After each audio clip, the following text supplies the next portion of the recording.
Remember, remember, the 5th of November. Today is that day that we remember. Guy Fawkes is the name of the man who wanted to blow apart the House of Lords in an attempt to replace King James with a Catholic king. But he was betrayed. V, the fictional character who wore his face as a mask, fought to reset the country by destroying its order so that chaos may once again present a new paradigm. He was inspired by the sacrifice made by Guy in the Gunpowder Plot. The combined story of these, the lesson to be learned, remains relevant as long as tyrants walk the earth, regardless of flag or allegiance. Or perhaps the story of Guy Fawkes and the man who wore his face is more real to us than we care to admit. V is a solitary character, an anonymous person whose physical identity has been burnt away. Inside, he has been medically altered by the uniparty government that took over England through lies. Three Waters has, in fact, been contaminated. Authorities are attempting to control its deadly spread. Sent a wave of destruction throughout the underground. Fueled by the media, fear and panic spread quickly, fracturing and dividing the country until at last the true goal comes into view. Before the St. Mary's crisis, no one would have predicted the results of the election that year, no one. And then not long after the election, lo and behold, a miracle.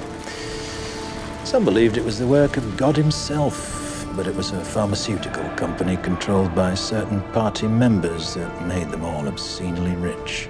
The most vulnerable members of our society are the ones that need us the most. This event, this false flag attack on children, not only affects V, but Evie, and everyone else they ever met. Over a lie.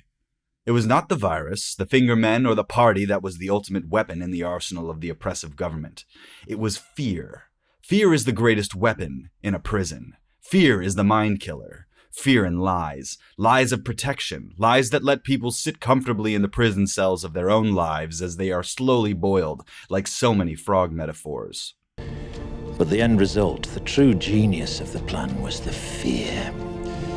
Fear became the ultimate tool of this government, and through it, our politician was ultimately appointed to the newly created position of High Chancellor. And what supported these lies but the contrition and obedience ingrained in the citizens of England who believed that the government was on their side even as their children were poisoned to death?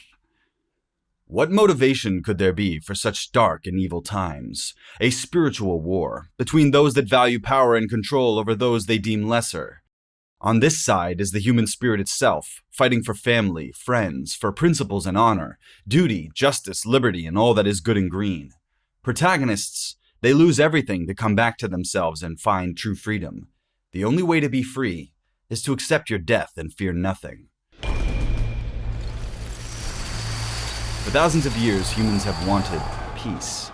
And as V for Vendetta outlines, there is no peace to be found if that peace is a lie, masking the true aims of those claiming to provide it. You see, V and Evie are the protagonists of V for Vendetta, but we are the protagonists of our own reality. Would you rather be controlled by lies, or free to speak the truth and forge your own destiny?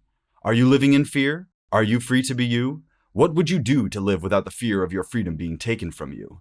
If you believe as I, you know that nothing can stop what is coming. There is no power that can stop this novelty of human ingenuity, or the good in men's souls. No king or dictator can live forever, and nothing he creates lasts forever. Therefore, my friends, I say, on such an auspicious occasion, only this: never give in to evil. And as always, sic semper tyrannis.